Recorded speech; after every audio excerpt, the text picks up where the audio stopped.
Sylvia Mary Likens Murder Case. Korban Sylvia Mary Likens, korban utama berusia 16 tahun saat kejadian. Foto Sylvia dan adiknya Jenny Fry beserta ibunda Elizabeth Betty. Sylvia dan Jenny dititipkan kepada seorang pengasuh yang baru dikenal kedua orang tua mereka. Mereka dititip asuh selama 3 bulan di Indianapolis, Indiana. Rumah sang pengasuh, tempat di mana semua horor terjadi. Sylvia disekap, disiksa, dilecehkan dengan sadis, menderita kelaparan, dehidrasi parah, sampai ajal menjemput. Foto jasad Sylvia yang sungguh mengenaskan dengan sekurangnya 150 luka di sekujur tubuhnya. Hari-hari terakhir yang penuh penderitaan sampai ajal menjemputnya tanggal 26 Oktober 1965. Pelaku Gertrude Baniszewski atau Gertie berusia 36 tahun, seorang ibu depresi yang keji. Awalnya adalah pengasuh yang akhirnya menghasut anaknya Paula and John serta anak-anak tetangga Coy Hubbard dan Richard Hobbs untuk ikut kegiatan rutin dalam menyiksa korban selama 3 bulan. Pelaku keseluruhannya ditangkap dan diadili tahun 1966. Sylvia Mary Likens lahir 3 Januari 1949 di Lebanon, Indiana, Amerika Serikat. Sylvia adalah anak ketiga dari 5 bersaudara di antara 2 pasang saudara kembar digigotik atau kembar fraternal. Kembar fraternal atau digigotik adalah kembar yang tidak identik, bahkan bisa berbeda jenis kelamin. Daniel dan Diana ada kakak kembar yang berusia 2 tahun lebih tua dari Sylvia. Benny dan Jenny adalah adik kembar yang berusia 1 tahun lebih muda dari Sylvia. Orang tua mereka adalah pekerja karnaval. Ayah Lester Cecil Likens 1926 meninggal 2013 dan ibunya adalah Elizabeth Betty Francis 1927 meninggal 1998. Sylvia adalah seorang gadis yang ramah, ceria, percaya diri, penuh semangat, lincah dan cantik. Sylvia berambut coklat bergelombang melebihi bahunya dan di lingkungan teman-temannya Sylvia selalu dipanggil dengan sebutan Cookie karena rambutnya yang berwarna coklat dan indah. Sylvia juga rajin bekerja, membantu orang tuanya bekerja, mengasuh bayi, menyetrika, dan membantu beberapa tetangga untuk mendapatkan uang saku yang sebagiannya selalu akan disisihkannya untuk ibunya. Sylvia selalu bersemangat, selalu menutup mulutnya saat tertawa sekalipun. Dia kehilangan gigi depan semasa kecilnya karena insiden saat bermain dengan saudara-saudaranya. Sylvia menyukai Beatles yang saat itu memang sedang jaya-jayanya. Sylvia adalah kakak yang sangat protektif terhadap adik perempuannya yaitu Jenny Fay yang sangat pemalu. Mereka berdua sering bermain bersama dan Sylvia selalu berusaha membahagiakan Jenny yang menderita polio sejak kecil, yang menyebabkan Jenny menderita pincang sejak kecil. Orang tua Likens dan saudara-saudara Sylvia. Kedua orang tua Sylvia adalah pasangan yang memiliki keluarga yang besar yang selalu kesulitan keuangan. Mereka hanyalah pedagang kecil yang selalu berpindah-pindah ikut rombongan karnaval. Mereka memiliki stand kecil, berjualan permen, minuman soda, bir, dan makanan ringan, yang dimana selalu hanya berharap kepada pengunjung acara karnaval. Hanya anak laki-laki yang selalu ikut kemanapun orang tuanya berpergian, termasuk kakaknya Diana. Sylvia dan Jenny selalu ditinggal dan dititipkan kepada kerabat keluarga Likens, terutama di rumah nenek mereka. Orang tua Sylvia mengkhawatirkan kondisi Jenny jika berpindah-pindah, khawatir pendidikan mereka yang bakal terganggu. Kejadian yang mengawali kisah buruk yang akan datang kepada Sylvia dan Jenny. Perkenalan dengan sang pembunuh psikopat. Tanggal 3 Juli 1965 di Indianapolis, sebuah berita buruk menimpa keluarga Likens. Ibu Sylvia ditangkap karena terlibat pencurian di sebuah toko di kota. Tidak lama setelah itu, Sylvia dan Jenny dititipkan ayahnya kepada seorang yang baru dia kenal dari sekolah anaknya, yaitu Gertrude Baniszewski atau Gertie. Adalah ibu dari teman Sylvia dan Jenny yang satu sekolah dengan mereka, yaitu Paula dan Stephanie Baniszewski.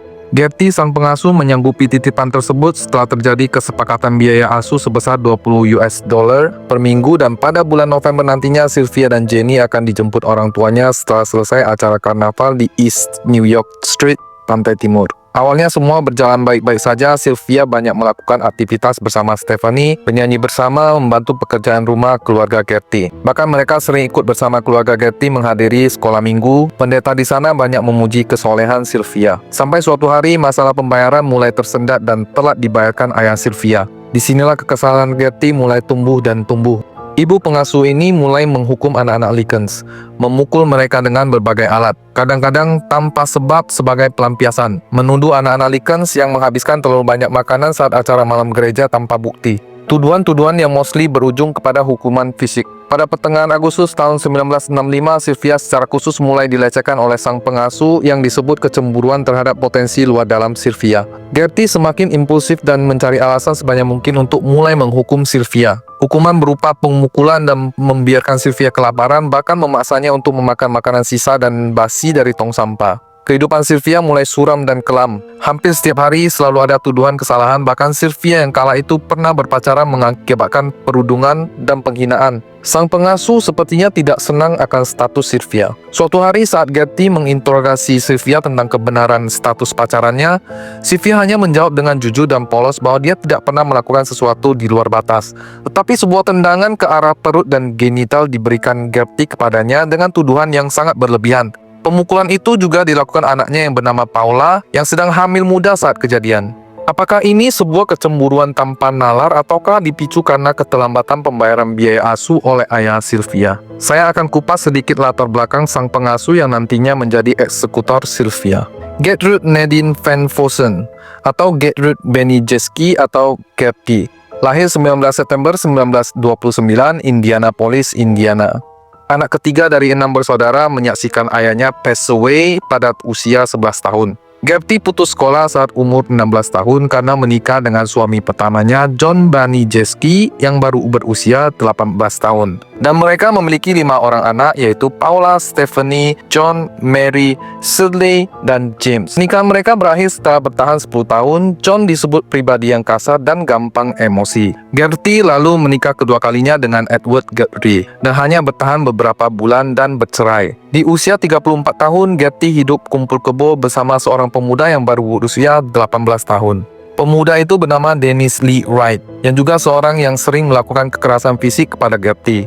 Dari hubungan tanpa status ini, mereka dikaruniai seorang anak laki-laki yang bernama Dennis Jr. Suami ketiganya ini menelantarkan Gertie setelah itu. Kegagalan rumah tangga, keputusasaan, tekanan ekonomi yang dipikulnya sendiri, di mana harus menghidupi anak-anak yang sangat banyak, Gertie memendam depresi yang mendalam dan dendam akan masa mudanya yang sering diperlakukan secara kasar dari setiap pasangan hidupnya. Sampai akhir cerita ini, Gertie dihukum penjara seumur hidup, tetapi setelah menjalani hukuman 20 tahun, dia dibebaskan tahun 1985.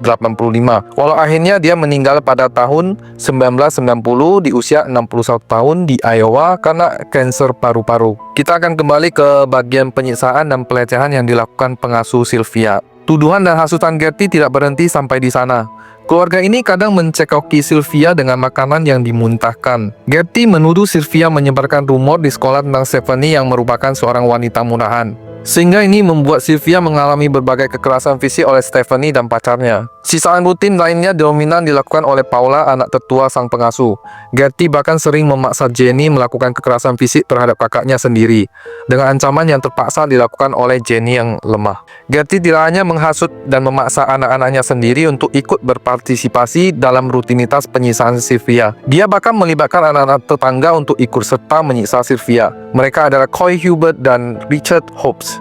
Kedua remaja ini disebut pelaku paling dominan dalam melakukan kekerasan fisik kepada Sylvia. Mereka menjadikan Sylvia sebagai boneka sasaran latihan judo. Sylvia juga sering disudut rokok yang sangat banyak oleh Gertie yang merupakan seorang perokok parah. Kekerasan fisik yang menyerang alat genital Sylvia menelanjangi dan memaksanya berjalan di tengah ruangan keluarga. Dipaksa melukai diri sendiri dengan botol Pepsi dan menghina diri sendiri di depan Jenny, adiknya. Setiap kesalahan yang dituduhkan kepadanya tanpa bukti, hukuman berat pasti akan diberikan. Memukuli Sylvia dengan sabuk tali pinggang polisi milik mantan suami pertamanya. Pada suatu momen ketika berlangsungnya penyiksaan, Stephanie sempat membela Sylvia yang tentunya tidak pernah digubris oleh ibunya. Di sini kelihatan Stephanie mulai merasa iba kepada Sylvia. Penyiksaan yang terus-menerus ini tidak pernah berani diceritakan kepada siapapun oleh Likens bersaudara. Di lingkungan anak-anak tetangga juga tidak ada yang berani mendekati Likens bersaudara. Malahan Jenny yang lemah selalu mendapat perundungan setiap kali membahas cerita tentang keadaan Sylvia. Bahkan saat pertemuan dengan orang tua Sylvia di bulan Oktober tahun tersebut, Likens bersaudara tidak berani menceritakan apapun yang mereka alami kepada orang tua mereka, karena saat itu juga ada Gertie dan anak-anaknya di tempat yang sama. Sebelumnya pada bulan September, saat Sylvia dan Jenny bertemu kakaknya Diana di sebuah taman, mereka sempat bercerita tentang semua yang mereka alami selama diasuh Gertie. Sayangnya Diana tidak menanggapi dengan serius dan menganggap kedua adiknya terlalu berlebihan. Sialnya cerita Sylvia dan Jenny kepada Diana yang ketahuan oleh salah satu anak Gertie, yaitu Mary. berakibat fatal malam harinya, khususnya terhadap Sylvia. Malam tersebut, Sylvia disiksa dan dimandikan air panas yang mendidih ke seluruh tubuh Sylvia, menyebabkan Sylvia pingsan seketika, tapi Gertie justru membenturkan kepala Sylvia ke bak mandi untuk membangunkan Sylvia setiap kali dia tidak sadarkan diri. Gertie menyebutnya air panas ini adalah untuk membersihkan dosa Sylvia. Air panas yang mendidih ini pastinya menyebabkan luka melepuh di sekujur tubuh Sylvia yang menyebabkannya tidak bisa bersekolah berhari-hari. Kondisi Sylvia ini sempat diketahui seorang tetangga dan melaporkannya secara anonim kepada pihak sekolah. Atas laporan tersebut, pihak sekolah melakukan kunjungan untuk mencari tahu kebenaran kabar tersebut. Atas kunjungan tersebut, Gertie mengarang sebuah cerita bohong bahwa Sylvia sudah melarikan diri beberapa hari yang lalu dan belum pernah kembali. Dia mengaku juga tidak tahu keberadaan Sylvia. Saat pihak sekolah mempertanyakan kenapa Gertie tidak melakukan pencarian, dia hanya menjawab jika Sylvia membawa pengaruh buruk kepada anak-anaknya yang lain dan sama sekali tidak kepikiran untuk mencarinya sementara waktu. Sehingga sekolah tidak melakukan investigasi lebih lanjut atas keberadaan Sylvia yang sebenarnya disembunyikan Gertie. Beberapa tetangga Gertie sebenarnya sudah mulai mencurigai kondisi Likens bersaudara saat bertamu ke rumah Gertie. Disebutkan salah satu tetangga, kondisi Sylvia dan Jenny tampak seperti zombie, lemah dan juga terdapat luka lebam di beberapa bagian tubuh mereka. Tapi tidak ada yang berpikir melaporkannya kepada pihak berwenang. Suatu hari di bulan Oktober, kakak Sylvia, Diana, mencoba berkunjung ke rumah Gertie untuk bertemu kedua adiknya. Tapi tidak diizinkan dengan alasan perintah orang tua Likens. Ini sebuah hal yang aneh dan membuat Diana mulai mempertanyakan alasannya. Pada satu kesempatan, Diana akhirnya secara kebetulan bertemu Jenny dan mempertanyakan apa sebenarnya yang terjadi. Jenny tidak menceritakan apapun karena ketakutan siksaan Gertie. Hari-hari akhir hidup Sylvia. Eskalasi siksaan dan penindasan semakin intens dilakukan. Sementara tubuh Sylvia yang penuh luka dan semakin hari semakin lemah, bahkan hanya untuk sebatas bersuara. Sylvia sepertinya hanya bisa menerima apapun yang akan diterimanya saat itu. Sylvia juga dilarang menggunakan kamar mandi agar dia mengompol dan segera akan dihukum dengan alasan tersebut. Dia juga dipaksa tidur di ruang bawah tanah, kadang diikat di tiang ruang bawah tanah dalam kondisi naked, dan dibiarkan kedinginan tanpa makan ataupun diberi minum. Sylvia pernah dipaksa minum air seni dari bekas perasan popok anak Gertie yang paling kecil, bahkan dengan kejam menggosok-gosokkan garam pada luka di tubuh Sylvia. Ada satu keadaan di mana Sylvia yang sudah lemah bahkan tidak sanggup lagi untuk menggapai kamar mandi, dia terpaksa mengompol. Dan ini menjadi alasan hukuman yang benar-benar tidak manusiawi. Sylvia dipaksa memasukkan botol kosong Coca-Cola ke organ genitalnya di depan anak-anak Gertie. Klimaksnya, tubuh Sylvia bagian perut diukir menggunakan jarum yang dipanaskan, sehingga membuat sebuah kalimat, "Saya adalah pelacur dan bangga." Proses pengukiran huruf-huruf ini adalah siksaan paling menyakitkan bagi Sylvia. Gertie sangat puas dengan hasil ukiran di perut Sylvia dengan menyebutkan bahwa Sylvia selamanya tidak akan bisa memiliki pasangan hidup dengan huruf tato di perut tersebut. Sampai tahap ini, Gertie ternyata sudah mulai berpikir cara untuk menyingkirkan Sylvia dengan merancang sebuah rencana untuk merekayasa keberadaan Sylvia yang nantinya ditemukan di sebuah hutan dalam kondisi tidak bernyawa. Gertie mulai memaksa Sylvia menuliskan sebuah surat yang isinya adalah informasi sesat tentang dirinya yang telah melarikan diri dari rumah Gertie kepada kedua orang tuanya Likens. Isi surat ini yang diharapkan dapat menjelaskan kenapa Sylvia meninggoy ditemukan di hutan dengan kondisi yang sangat mengenaskan seperti itu. Gertie menyusun rencana untuk mengirim Sylvia ke hutan yang terkenal sepi, yaitu hutan Jimmy. Gertie menugaskan itu kepada anaknya John Jr. dan adiknya Sylvia, Jenny, yang akan membawa Sylvia ke hutan tersebut dan meninggalkannya di sana untuk kehilangan nyawa. Malam itu, Sylvia sudah merasa bahwa hidupnya sudah tidak akan lama lagi. Dia mengatakan itu kepada adiknya Jenny dalam kesedihan yang mendalam. Dalam kondisi yang sangat lemah, Sylvia yang dikunci di ruang bawah tanah masih tetap berupaya sekuat tenaga untuk mencoba melarikan diri. Walaupun dia tidak pernah berhasil, dia pernah tertangkap dan dilempar kembali ke ruang bawah tanah. Penyiksaan pun kembali dilakukan. Tanggal 25 Oktober, usaha terakhir dilakukan Sylvia dengan membuat suara-suara di ruang bawah tanah untuk menarik perhatian tetangga yang mungkin mendengarnya. Tetapi usaha itu sia-sia. Ajal tiba untuk Sylvia. Pagi hari tanggal 26 Oktober, tanda-tanda Sylvia sudah mulai kehilangan kesadaran dan koordinasi gerakan anggota badannya. Gertie malahan mencoba memberinya donat dan segelas susu. Walaupun Sylvia tidak lagi sanggup menerima apapun saat itu. Sylvia hanya mengigau dan mulai mengerang dan menggumam lemah tidak jelas. Di momen tersebut, semua anggota keluarga Gertie berkumpul di ruang bawah tanah memperhatikan Sylvia dengan tanda tanya. Ucapan yang terungkap dari mulut Sylvia saat itu adalah, "Kau Ricky, kau Gertie." menunjuk ke arah Gertie. Lalu dia pingsan seketika. Gertie yang masih tidak sadar akan kondisi Sylvia yang sudah menjelang ajal, meninggalkannya untuk anak-anaknya dengan pesan kepada Stephanie untuk membersihkan Sylvia, memandikannya dan memakaikan baju baru. Stephanie melakukan itu sambil menangis memeluk Sylvia yang sudah kurus kering dan lemas seperti mayat. Saat terakhir itu, Sylvia masih sempat terbangun dan bergumam dengan kata terakhirnya, menanyakan dengan lemah di mana ayahnya berada dan meminta Stephanie untuk membawanya kepada ayahnya. Setelah itu, Sylvia menghembuskan nafas terakhirnya. Stephanie yang sadar Sylvia sudah tidak bernafas segera mencoba memberikan nafas buatan kepada Sylvia. Sylvia passed away saat itu. Saat itu, Gertie masih saja tetap tidak percaya Sylvia sudah tiada. Bahkan masih sempat berteriak menuduh Sylvia memalsukan kondisinya dengan berteriak, "Faker! Faker!" di depan anak-anaknya sambil memukul-mukul jasad Sylvia. Gertie mengira itu akan membangunkan Sylvia yang sudah terbujur kaku. Seketika Gertie panik dan meminta anak-anaknya menghubungi polisi. Polisi tiba dan penangkapan.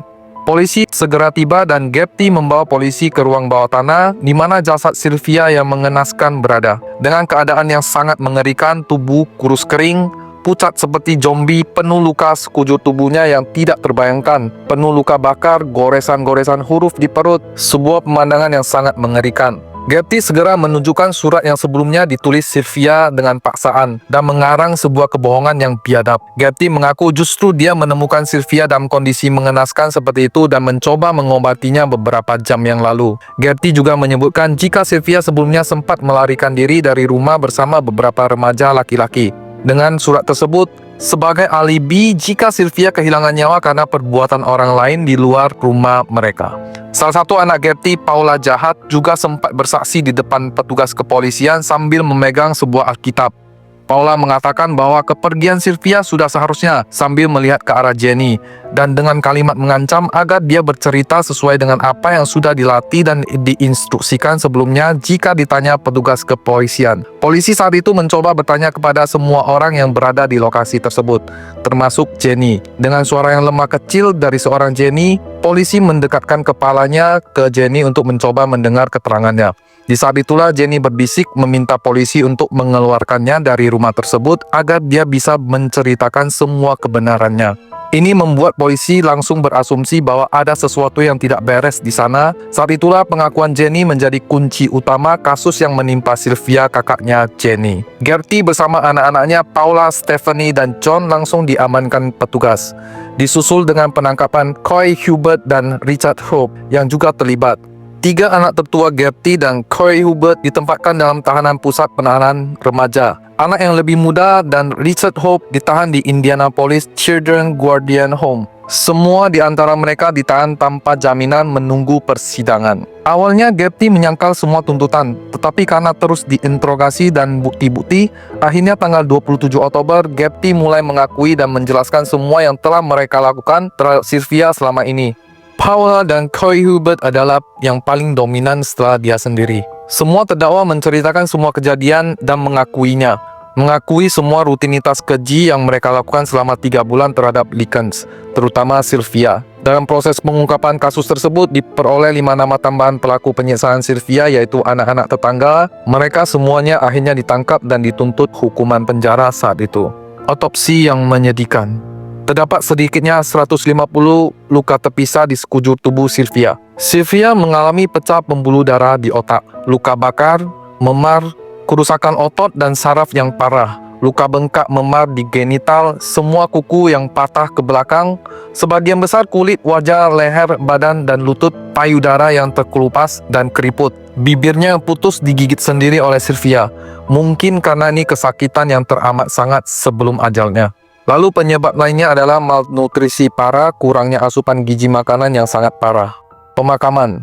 Upacara dilakukan di Russell dan Hitz Funeral Home di Lebanon, Indiana, 29 Oktober dalam peti berwarna abu-abu. Menggunakan foto potret dirinya yang pernah diambil sebelum Juli 1965, dihadiri ratusan pelayat saat itu yang penuh duka dan haru. Ini adalah sebuah penderitaan di hari-hari terakhir hidupnya. Syukurlah dia sudah berada di keabadian. Dakwaan hukuman.